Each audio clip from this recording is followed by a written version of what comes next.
एकदा नारद मुनींनी श्रीकृष्णांना सहजच विचारले, देवा, सत्संग सत्संग म्हणतात, त्याचा एवढा काय हो महिमा?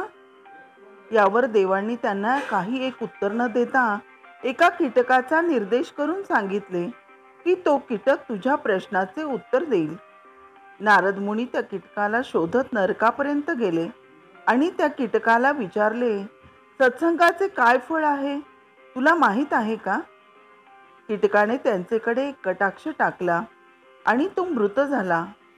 प्रश्नाचे उत्तर न मिळाल्याने ते पुन्हा श्रीकृष्णाकडे आले आणि म्हणाले, देवा, तो कीटक तर काही बोलल्या विनाच मृत झाला. आता तुम्हीच उत्तर सांगा. देवांनी नारदांचे म्हणणे ऐकून घेतले आणि ते म्हणाले, तेथे पहा, त्या समोरच्या झाडावर घरट्यात एक नुकते जन्मलेले पोपटाचे पिल्लू आहे. ते तुझ्या प्रश्नाचे उत्तर देईल. नारद मुनी त्या पोपटाचे पिल्ल्याजवळ गेले आणि त्यांनी त्यालाही तोच प्रश्न विचारला. पोपटाच्या पिल्लाने एकदा डोळे उघडून त्यांचेकडे पाहिले आणि त्याने डोळे मिटले ते कायमचेच. नारद मुनी मनाशी विचार करू लागले, काय सत्संग करण्याचे फळ मृत्यू आहे? कारण मी ज्यांना ज्यांना हा प्रश्न विचारला ते मृत्यू पावले. अत्यंत दुःखी होऊन ते पुन्हा श्रीकृष्णापाशी आले. म्हणाले, देवा, आपल्याला सांगायचे नसेल तर नका सांगू, पण मी ज्यांना ज्यांना हा प्रश्न विचारतोय ते मृत होत आहेत. अजून किती जणांच्या हत्येचे पाप मला घ्यावं लागेल? तेव्हा देव त्यांना म्हणाला, त्याची चिंता तू करू नकोस. तुला खरेच जर या प्रश्नाचे उत्तर हवे असेल तर ते पहा, नुकत्याच तिथे एका गायीने बछड्याला जन्म दिलाय. तो बछडा तुझ्या प्रश्नाचे उत्तर देईल.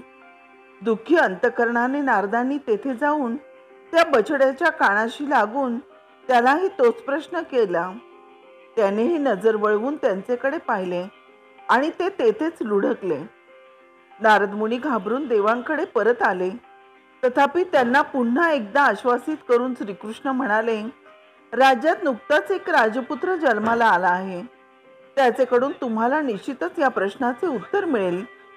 नारदांनी विचार केला, आतापर्यंत कीटक, पोपट व बछड्याचे मृत्यूने माझ्यावर काही आपत्ती आली नाही, पण राजकुमाराचे जर काही बरे वाईट झाले तर माझे प्राणही संकटात येऊ शकतात. तथापि देवाचे भरोशावर ते राजकुमाराकडे गेले.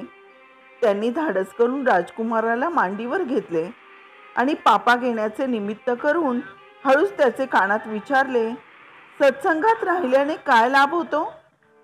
प्रश्न ऐकून राजकुमार हसू लागला आणि म्हणाला, मुनिश्रेष्ठ, अजून आपण नाही समजलात? अहो, आपण पहिल्यांदा मला भेटला तेव्हा मी कीटक होतो. आपण मला प्रश्न विचारला आणि मी मेलो आणि पोपट झालो. नंतर आपल्या दर्शनाने मी घरट्यात गेलो आणि मला बछड्याचा देह प्राप्त झाला. पुन्हा आपले दर्शन घडले आणि बछड्याचा देह पडून सर्व देहामध्ये श्रेष्ठ असा हा मनुष्य देह मला प्राप्त झाला आणि पुन्हा आत्ताच्या दर्शनाने मला पूर्णत्व प्राप्त झाले. हे सर्व आपल्यासारख्या संतांच्या दर्शनाचेच फळ आहे. ज्यांना आपल्यासारख्या संतांचा सहवास मिळतो ना, ते धन्य होतात. नारदांना त्यांच्या प्रश्नाचे उत्तर मिळाले व सत्संगाचा महिमाही कळाला. नारायण नारायण म्हणत ते देवांकडे आले आणि म्हणाले, देवा, जशी आपली लीला अगाध तशीच आपली समजावून देण्याची पद्धतही दिव्य आहे. म्हणून मित्रांनो, जीवन जगताना संगत ही खूप महत्वाची आहे. बाभळीच्या झाडाशेजारी केळीचे झाड लावले तर बाभळीच्या काट्याने त्याची संपूर्ण पाने फाडून जातात. या उलट चंदनाच्या झाडाशेजारी लिंबाचे झाड वाढले तर लिंबाच्या गाभ्यालाही चंदनाचा सुवास येतो.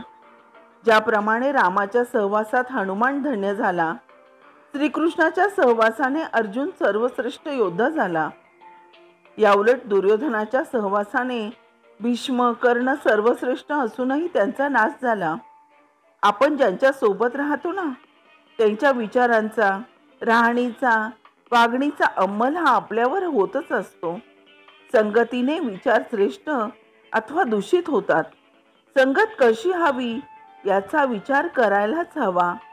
म्हणून नेहमी चांगल्या लोकांच्या संगतीत राहायचा विचार करा.